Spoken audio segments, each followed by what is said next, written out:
नमस्ते साथियों। आज के इस खास विश्लेषण में हम शिक्षा जगत में हो रहे एक बहुत ही बड़े बदलाव को डीकोड करने वाले हैं। मतलब रट्टा मारने वाली पुरानी आदतों को गुड बाय कहकर बच्चों में खुद से सीखने की जो सच्ची लगन जगाई जाती है ना, हम उस फ्रेमवर्क की बात कर रहे हैं। इस कमाल के और एकदम गेम चेंजर तरीके का नाम है नवाजतन। तो चलिए गहराई से समझते हैं कि आखिर ये है क्या और ये कैसे हमारे स्कूलों में एक नई ऊर्जा, एक नई जान फूंक रहा है।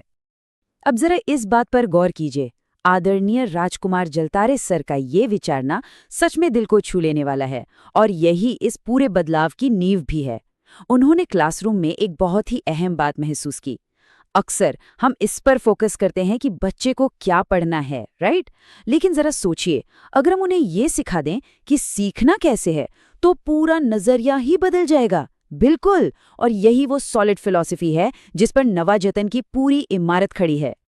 तो आज की इस चर्चा का रोडमैप कुछ ऐसा रहेगा। सबसे पहले हम बात करेंगे नवाजतन एक नई सोच के बारे में, फिर स्वयं सीखने की कला, उसके बाद बच्चों को चुनौती कैसे दें, फिर विषय मित्र और पीयर लर्निंग, और लास्ट में सेल्फी विद सक्सेस के जबरदस्त प्रभाव पर नजर डालेंगे। चलिए सीधे पहले भाग की ओर बढ़ते हैं। नवाजतन एक नई सोच। देखिए, नवाजतन मुख्य रूप से 7 तरीकों का एक पूरा रोड मैप है। इसमें बच्चों को खुद से सीखने के लिए प्रेरित करना, उन्हें मजेदार चुनौतियां देना, क्लास में विषय मित्र बनाना, उनके सवालों और जिज्ञासा का पूरा सम्मान करना, टेक्नोलॉजी का सही इस्तेमाल करना, छोटी बड़ी जीतों पर सेल्फी विद सक्सेस लेना और आखिर में टीचर्स द्वारा अपने अनुभवों को रेगुलर डायरी में लिखना शामिल है। ये सातों कदम ना एक दूसरे से बहुत मजबूती से जुड़े हुए हैं। लेकिन एक मिनट, सबसे अहम बात क्या है? इस नई ऊर्जा को तब तक महसूस नहीं किया जा सकता जब तक हम अपनी पुरानी आदतों को पीछे न छोड़ दें। बिल्कुल। आदरणीय सुमित सर और अमलापुरे जी जैसे एक्सपर्ट्स इस बात पर बहुत जोर देते हैं कि शिक्षकों को रटाने वाली उन पुरानी आदतों और पूर्वाग्रहों को अब पूरी तरह से छोड़ना होगा। तभी तो ये नया तरीका क्लासरूम में अपना असली जादू दिखा पाएगा। अब आते हैं दूसरे भाग पर, स्वयं सीखने की कला। तो खुद का शिक्षक बनने का सीधा सा मतलब है कि वो जो पुराना इंतजार होता था ना कि टीचर आएंगी तब समझाएंगी, उसे पूरी तरह खत्म करना। याद है पौराणिक कथाओं में जामवंत जी ने कैसे हनुमान जी को उनकी असीम शक्तियों की याद दिलाई थी? बस ठीक वैसे ही एक टीचर को कैटलिस्ट यानी उत्प्रेरक के रूप में काम करना है। जब बच्चा खुद से जवाब ढूंढने की कोशिश करता है तो उसका दिमाग सच में एक्टिव हो जाता है और वो रटने की बजाय चीजें खुद करके सीखना शुरू कर देता है। आगे बढ़ते हैं भाग 3 की तरफ, बच्चों को चुनौती कैसे दें। 80%। जरा इस नंबर पर ध्यान दीजिए। आदरणीय मिश्रा सर ने एक बहुत ही साइंटिफिक और इंटरेस्टिंग फैक्ट शेयर किया है। उनका कहना है कि हम जो भी सांस लेते हैं ना, उसका 80% ऑक्सीजन हमारा दिमाग इस्तेमाल करता है। सोचिए, ये इस बात का पक्का सबूत है कि दिमाग को एकदम चुस्त और स्वस्थ रखने के लिए सिर्फ फिजिकल एक्टिविटी ही नहीं, बल्कि मेंटल चैलेंजेस यानी संज्ञानात्मक चुनौतियां बायोलॉजिकली बहुत जरूरी हैं। अब एक सवाल आता है कि पारंपरिक होमवर्क और इस नई चुनौती में क्या फर्क है? बहुत बड़ा फर्क है। रेगुलर होमवर्क अक्सर बोरिंग होता है, एक तरह से थोपा जाता है और बच्चों की सोच को एक डिब्बे में बंद कर देता है। वहीं दूसरी तरफ नवाजतन की जो चुनौती होती है ना, वो एक ऐसा रोमांचक टास्क है जिसे बच्चा खुद अपनी मर्जी और पूरे जोश के साथ एक्सेप्ट करता है। ये उनकी दिमाग की हर मिनिमम और मैक्सिमम लिमिट को तोड़कर उन्हें खुलकर सोचने की आज़ादी देती है। चलिए इसे एक सिंपल से उदाहरण से समझते हैं। एक आम सवाल होता है, 10 सब्जियों के नाम लिखो। अब इससे क्या हुआ? बच्चे की सोच 10 पर आकर रुक गई। लेकिन अगर हम इसे एक ओपन एंडेड चैलेंज बना दे और कहें चलो देखते हैं सबसे ज्यादा सब्जियों के नाम कौन लिख सकता है। वाओ! बस इस छोटे से ट्विस्ट से एक साधारण सा काम एक मजेदार कंपटीशन बन गया, है ना? इससे दिमागी क्षमता की सारी बाउंड्रीज खुल जाती हैं और बच्चों में 21वीं सदी के स्किल्स डेवलप होते हैं। और हाँ, ये चुनौतियां सिर्फ किताबों तक सिमटी नहीं रहनी चाहिए। आदरणीय द्रोण साहू सर ने इसका एक कमाल का उदाहरण दिया है। जब क्लास में एक चैप्टर पढ़ाया गया तो बच्चों को पीसा लेवल की एक मजेदार चुनौती दी गई। उनसे कहा गया कि बाहर जाएं और आसपास के ऐसे पेड़ खोजें जो गुड़, घी या शहद जैसी चीजें देते हों। क्या बात है! ये एक ऐसा प्रयोग है जो किताबी ज्ञान और बाहर की असली दुनिया के बीच एक बहुत ही मजबूत पुल बना देता है। हमारा अगला पड़ाव है भाग 4, विषय मित्र और पीयर लर्निंग। इसके पीछे की साइकोलॉजी सच में बहुत सॉलिड है। मशहूर मनोवैज्ञानिक लेव वाइगोत्स्की का एक सिद्धांत है ZPD यानी समीपस्थ विकास का क्षेत्र। ये थ्योरी साफ कहती है कि एक बच्चा अकेले जितना सीखता है ना, उससे कई गुना ज्यादा वो किसी अपने से अधिक जानकार साथी की मदद से सीख सकता है। तो क्लास में जब एक संघर्ष कर रहे बच्चे को किसी तेज बच्चे के साथ जोड़ा जाता है, तो असल में इसी पावरफुल साइकोलॉजिकल सिद्धांत का एकदम सटीक इस्तेमाल किया जा रहा होता है।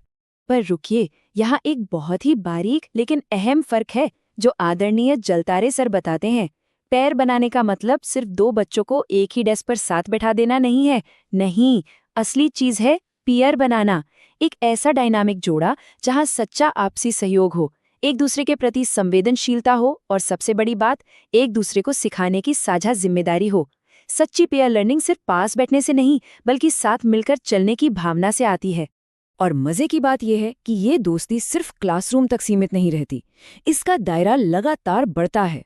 शुरुआत होती है क्लास में विषय मित्र से, फिर विचारों को बांटने के लिए ग्रुप लर्निंग, और फिर स्कूल के बाद भी सीखने का सिलसिला जारी रखने के लिए मोहल्ले के गली मित्र। रिसर्च बताती है कि 90% सफल लर्निंग तब होती है जब बच्चे बिना किसी झिझक के अपनी ही भाषा में अपने दोस्तों के साथ अपने सवाल शेयर करते हैं। अच्छा, जब बच्चे सीखेंगे तो सवाल तो पूछेंगे ही, तो नवाजतन का एक गोल्डन रूल हमेशा याद रखना चाहिए। बच्चों के सवालों को कभी बीच में मत टोकिए, बिल्कुल नहीं। उनकी आज की इसी छोटी सी जिज्ञासा में कल का एक बड़ा वैज्ञानिक छिपा है। और हाँ, मोबाइल या टेक्नोलॉजी को सिर्फ एक डिस्ट्रैक्शन मत मानिए। टीचर के सही मार्गदर्शन में यही टेक्नोलॉजी बच्चों की क्यूरियोसिटी को शांत करने का एक बहुत ही शानदार टूल बन सकती है। अब हम आते हैं भाग 5 पर, सेल्फी विद सक्सेस का प्रभाव। देखिए, कोई टास्क पूरा होने पर बच्चे के साथ ली गई एक तस्वीर सिर्फ दिखावे के लिए नहीं होती। ये एक बहुत ही पावरफुल साइकोलॉजिकल टूल है। ये पूरी क्लास में एक तरह की प्राणवायु या कहें कि ऑक्सीजन भर देती है। जब एक बच्चा कुछ अचीव करता है और टीचर उसके साथ प्राउडली एक सेल्फी लेते हैं, तो पता है क्या होता है? ये बाकी बच्चों के अंदर की झिझक और हीन भावना को छूमंतर कर देती है और उन्हें भी अगली बार उस सेल्फी फ्रेम का हिस्सा बनने के लिए जबरदस्त मोटिवेशन देती है।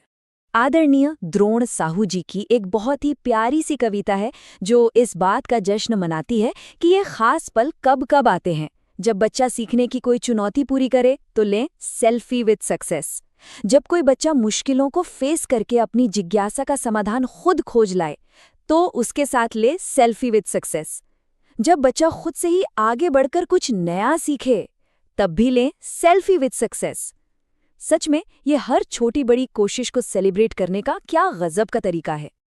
अब बात करते हैं इस पूरे फ्रेमवर्क के आखिरी लेकिन बहुत ही जरूरी कदम की। वो है टीचर्स द्वारा अपने अनुभवों को लिखना।